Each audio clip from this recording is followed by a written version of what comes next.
தீபக் தன் வில்லாவை நவீனுக்கு எழுதி கொடுக்கவில்லை என்றால் ஷர்மிளாவை அவனிடமிருந்து பிரித்து அவளுக்கு வேறொரு திருமணம் செய்து வைப்பதாக காயத்ரி தேவி நேரடியாக தீபக்கை மிரட்டினார்.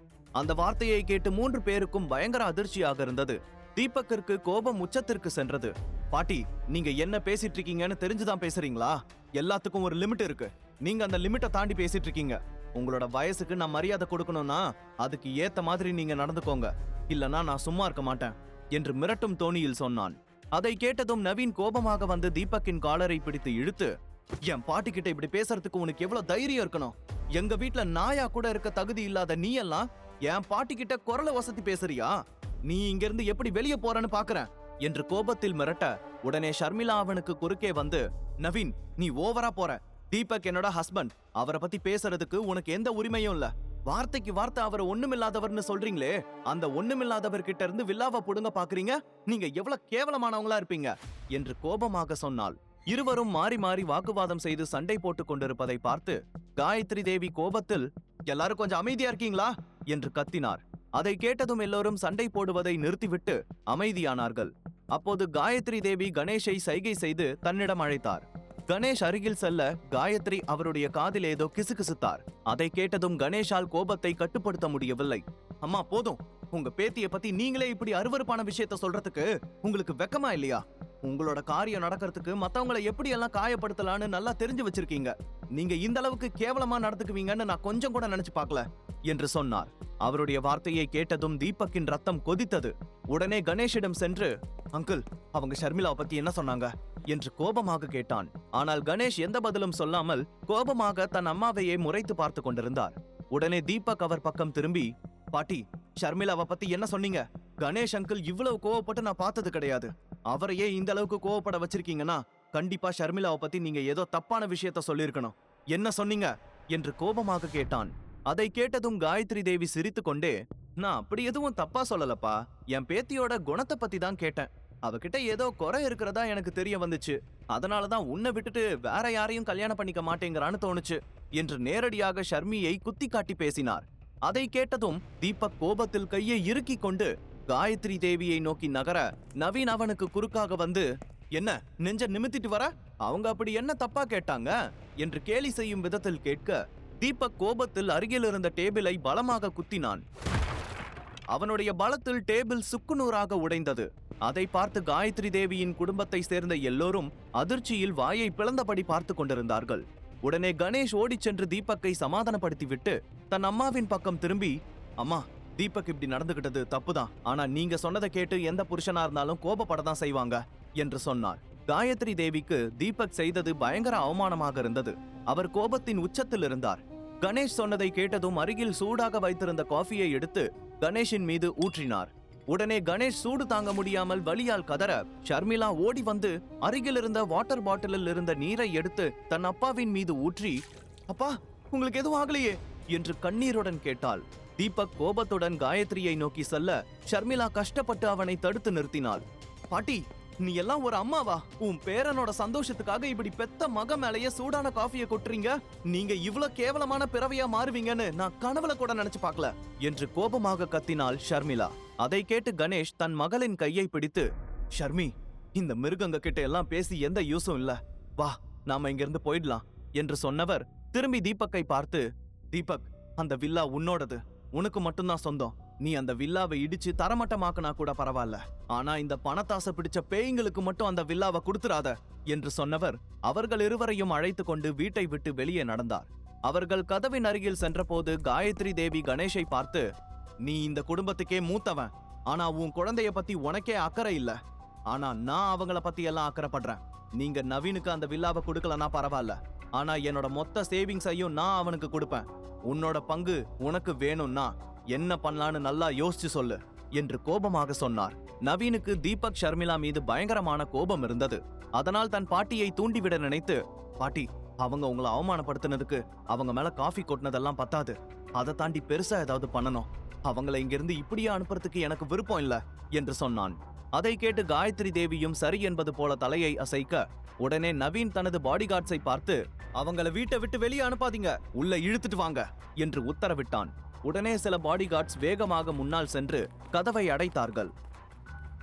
நீங்க என்ன பண்றீங்கன்னு தெரிஞ்சுதான் பண்றீங்களா?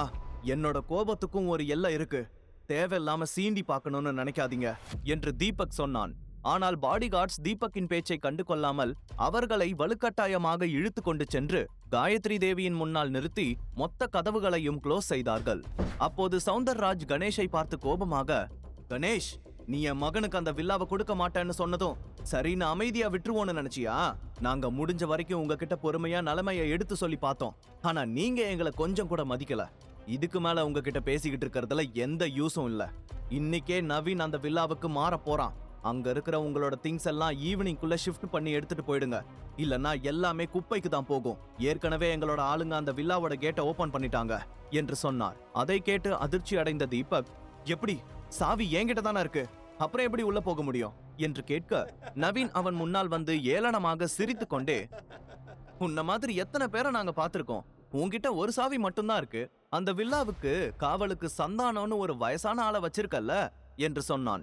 அதை கேட்டதும் தீபக்கின் நெற்றியிலிருந்து வியர்வை வழிந்தது.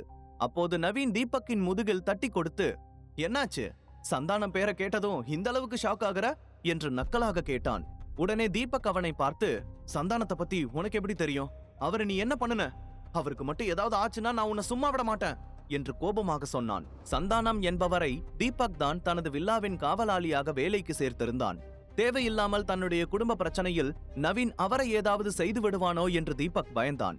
ஆனால் அவனுடைய பதட்டத்தை பார்த்து காயத்ரி தேவி, நவீன் எல்லோரும் கேலியாக சிரிக்க ஆரம்பித்து விட்டார்கள். அவர்களை பார்க்கும்போது கொஞ்சம் கூட மனிதாபிமானம் இல்லாதவர்களை போல தோன்றியது. உடனே நவீன் அவனை பார்த்து, அந்த செக்யூரிட்டியோட பேரு சொன்னதுமே நீ அந்த ஆளை பத்தி ரொம்ப ஃபீல் பண்ற, ஆனா எங்களை உள்ள அலோவ் பண்ணதே அவன்தான் என்று சொன்னான். அதை கேட்டு தீபக்கிற்கு இன்னமும் குழப்பமாக இருந்தது. என்ன சொல்ற? எதுவா இருந்தாலும் உண்மையை சொல்லு. தேவையில்லாம இப்படி விளையாடுற வேலையெல்லாம் வச்சுக்காத என்று தீபக் கோபமாக சொல்ல, சரி சரி, எதுக்கு இப்படி பதட்டப்படுற? உண்மையை சொல்லிடுற. நாங்க உன் வில்லாவுக்கு போகும்போது உன்னோட ரிலேட்டிவ்ஸ்னு மட்டும் தான் சொன்னோம். உன்னோட பேரை கேட்டதுமே அந்த ஆளு ரொம்பவே மரியாதை கொடுத்தான். ஆனா வில்லாவுக்குள்ள எங்களை விட சொல்லி கேட்டப்போ முடியவே முடியாதுன்னு சொல்லிட்டான் என்று நவீன் தீபக்கை சுற்றி கொண்டே சொல்லிக் கொண்டிருந்தான். சந்தானம் உள்ளே விட மறுத்த விஷயம் தெரிந்ததும் தீபக்கிற்கு கொஞ்சம் நிம்மதியாக இருந்தது. ஆனாலும் நவீன் இன்னமும் முழுதாக சொல்லி முடிக்கவில்லை. அவன் தீபக்கை பார்த்து, நாங்க எவ்வளவோ சொல்லி பார்த்துட்டோம், பணம், கார் கூட தரோன்னு சொல்லிட்டோம். ஆனா அந்த ஆளு அதுக்கெல்லாம் ஒத்துக்கல என்று சொல்ல, தீபக் மெல்லிய சிரிப்புடன், எனக்கு சந்தானத்தை ரொம்ப நல்லா தெரியும். அவரு ரொம்ப விசுவாசமானவரு. உன்ன மாதிரி ஆளுங்களோட பேச்சுக்கெல்லாம் அவர் மயங்க மாட்டாரு என்று சொன்னான். உடனே நவீன் சிரித்து கொண்டே, ஆமா, நீ சொல்றது சரிதான். நாங்க எவ்வளவு சொல்லியும் அந்த ஆளு எங்களை உள்ள விடல. அதனாலதான் எங்களோட செக்யூரிட்டிஸ வச்சு அந்த ஆளை அடிச்சு கைய காலெல்லாம் உடைச்சிட்டோம். நாங்க அடிச்ச அடிக்கு அந்த ஆளு 4 மணி நேரத்துக்கு மயக்கத்திலேயே இருந்தான் என்று சொன்னான். அந்த வார்த்தையை கேட்டதும் தீபக்கிற்கு பயங்கரமான கோபம் வந்தது. உடனே டக்குன்னு அவனுடைய சட்டை காலரை பிடித்து மேலே தூக்கினான். உனக்கு கொஞ்சம் கூட இரக்கம் இல்லையா? கேவலம் அந்த வில்லாவுக்காக ஒரு வயசான ஆளை அடிச்சு டார்ச்சர் பண்ணிருக்க. இதே மாதிரி உன் அப்பாவையோ உன் பாட்டியவோ யாராவது அடிச்சா உனக்கு எப்படி இருக்கும் என்று ஆக்ரோஷமாக கத்தினான். அவனுடைய கோபத்தை பார்த்து சில பாடிகார்ட்ஸ் ஓடி வந்து தீபக்கை பிடித்து பின்னால் இழுத்தார்கள். ஆனால் அவர்களால் முடியவில்லை. உடனே நவீன் அங்கே டேபிளில் வைத்திருந்த ஒரு கண்ணாடி பவுலை எடுத்து தீபக்கின் தலையில் அடிக்க அவனுடைய பிடி மெதுவாக தளர்ந்தது. உடனே நவீன் தீபக்கை பின்னால் தள்ளிவிட ஷர்மிளா ஓடி வந்து தீபக்கை தாங்கி பிடித்து கொண்டாள். நீங்க எல்லாரும் எங்களை இங்க கூட்டிட்டு வந்து பேசுனது எல்லாமே நாடகம் தானா? உங்களோட வேலையை நீங்க ஏற்கனவே பண்ணி முடிச்சுட்டு தான் எங்களுக்கு கால் பண்ணி வர சொல்லியிருக்கீங்க. சீ, உங்களுக்கு எல்லாம் வெக்கமா இல்லையா என்று ஷர்மிளா எல்லோரையும் பார்த்து கோபமாக கத்தினாள். நாங்க கேட்கும் போதே நீங்க வில்லாவை எங்களுக்கு கொடுக்க சம்மதிச்சிருந்தா இந்த விஷயம் எல்லாம் உங்களுக்கு தெரிஞ்சிருக்காது. இப்போ நீங்களாவே தேவையில்லாம எல்லாத்தையும் என்கிட்ட இருந்து சொல்ல வச்சு பிரச்சனையில மாட்டிக்கிறீங்க. உங்களுக்கு கடைசியா ஒரு சான்ஸ் தரேன். ஒழுங்கா அந்த வில்லாவை எங்க கிட்ட கொடுத்துருங்க. அப்படி கொடுத்தா நீங்களாச்சும் இங்க இருந்து உயிரோட கிளம்புவீங்க என்று சௌந்தர்ராஜ் நேரடியாக ஷர்மிளாவை பார்த்து மிரட்டினார். உங்களால முடிஞ்சா எங்க மேல கை வச்சு பாரு. இவ்வளோ நேரம் பெரியவங்களாச்சேன்னு உங்களுக்கு மரியாதை கொடுத்து பொறுமையா பேசிக்கிட்டு இருந்தேன். ஆனா எப்ப உங்களோட பேராசைக்கு இன்னொருத்தரை கொடுமைப்படுத்துனீங்களோ அப்பவே நீங்கெல்லாம் மனுஷனா இருக்க கூட தகுதி இல்லாதவங்க என்று தீபக் கோபமாக சொல்ல, அதை கேட்ட நவீன் அவனை அடிப்பதற்காக கோபமாக கையை தூக்கி கொண்டு வந்தான். தீபக் உடனே ஓடி வந்து அவனுடைய மார்பில் எட்டி உதைக்க நவீன் பறந்து சென்று ஒரு டேபிளின் மீது விழுந்தான். அடித்த அடியில் அவனால் எழுந்திருக்க முடியாமல் வலியில் திணறிக் கொண்டிருந்தான். அதை பார்த்த சௌந்தர்ராஜ் கோபமாக தீபக்கை அடிப்பதற்காக ஓடி வர தீபக் அவருடைய கன்னத்திலேயே பலாரென சில அறைகளை கொடுத்து கீழே தள்ளினான். அதை பார்த்து பயந்து போன கணேஷ், தீபக் வேண்டாம்பா, நீ அடிச்சா அவங்க தாங்க மாட்டாங்க, கண்டிப்பா செத்துருவாங்க, பாவம் விட்டுடு தீபக் என்று அவனை பிடித்துக்கொண்டு கெஞ்சினார். உண்மையில் தீபக்கின் திறமையை அவர் ஏற்கனவே பார்த்திருந்ததால் அவன் கோபப்பட்டால் கண்டிப்பா மொத்த குடும்பமும் தாங்காது என்பது அவருக்கு நன்றாக தெரிந்திருந்தது. தன் கண் முன்னாலேயே தன் குடும்பத்து ஆட்களை அடிப்பதை பார்த்ததும் காயத்ரி தேவிக்கு பயங்கரமான கோபம் வந்தது. உடனே அங்கே நின்றிருந்த பாடிகார்ட்ஸை பார்த்து, எல்லாரும் என்னடா பண்ணிட்டு இருக்கீங்க? எப்ப அவன் என் குடும்பத்து மேல கை வச்சானோ இதுக்கு மேல அவன் இங்க இருந்து உயிரோட திரும்ப கூடாது. முதல்ல அந்த தீபக்கை என் கண்ணு முன்னாடி அடிச்சு கொல்லுங்கடா. அவனுடைய சாம்பல் கூட இந்த இடத்தை விட்டு வெளியே போக கூடாது என்று கோபமாக கத்தினார் காயத்ரி தேவி. உடனே பாடிகார்ட்ஸ் எல்லோரும் தீபக்கை அடிப்பதற்காக சூழ்ந்து வந்தார்கள். ஆனால் தீபக் கொஞ்சம் கூட அசராமல் எல்லோரையும் பறந்து பறந்து அடித்து வெளுத்தான். அவனுடைய அடியில் எல்லோரும் எழுந்திருக்க முடியாமல் சுருண்டு விழுந்தார்கள். இன்னொரு பக்கம் கணேஷும் தீபக்கிற்கு உதவும் நோக்கில் பாடிகார்ட்ஸை எல்லாம் அடிக்க ஆரம்பித்தார். ஆனால் அவர் வயதான ஆள் என்பதால் அவரால் நீண்ட நேரத்திற்கு சமாளிக்க முடியவில்லை. சில அடிகளுக்கு பிறகு பாடிகார்ட் ஒருவன் கணேஷை திருப்பி அடிக்க ஆரம்பித்தான். அதை பார்த்த ஷர்மிளா ஓடி வந்து, டேய் என் அப்பாவை விடுடா என்று சொல்லி அவனை அடிக்க அந்த பாடிகார்ட் ஷர்மிளாவை அங்கிருந்து தள்ளிவிட அவள் ஒரு சுவரில் மோதி வலியால் கத்தியபடி கீழே விழுந்தாள். அதை பார்த்ததும் கணேஷ் அந்த பாடிகார்டை தள்ளிவிட்டு, அம்மாடி ஷர்மிளா, உனக்கு எதுவும் ஆகலையே என்று சொல்லிக்கொண்டே அவளை நோக்கி ஓடினார். தீபக்கிற்கு ஷர்மிளா எப்படி கீழே விழுந்தாள் என்று தெரியாமல் அவள் மயங்கி கிடப்பதை பார்த்து, ஷர்மி என்னாச்சு என்று சொல்லிக்கொண்டு அவளை நோக்கி ஓடி வந்தான். அப்போது அவனுக்கு எதிரில் இருந்த சுவரில் மாட்டியிருந்த கண்ணாடி வழியாக பார்க்கும்போது தீபக்கிற்கு பின்னால் நவீன் கோடாரியுடன் வேகமாக அவனை வெட்டுவதற்கு வருவதை பார்த்து அதிர்ச்சியானான். தீபக்கால் ஷர்மிளா கணேஷை காப்பாற்றி அழைத்துச் செல்ல முடியுமா? காயத்ரி தேவி தீபக்கிடமிருந்து வில்லாவை பறிப்பாரா?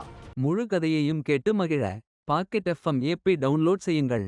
லிங்க் டிஸ்கிரிப்ஷனில் கொடுக்கப்பட்டுள்ளது.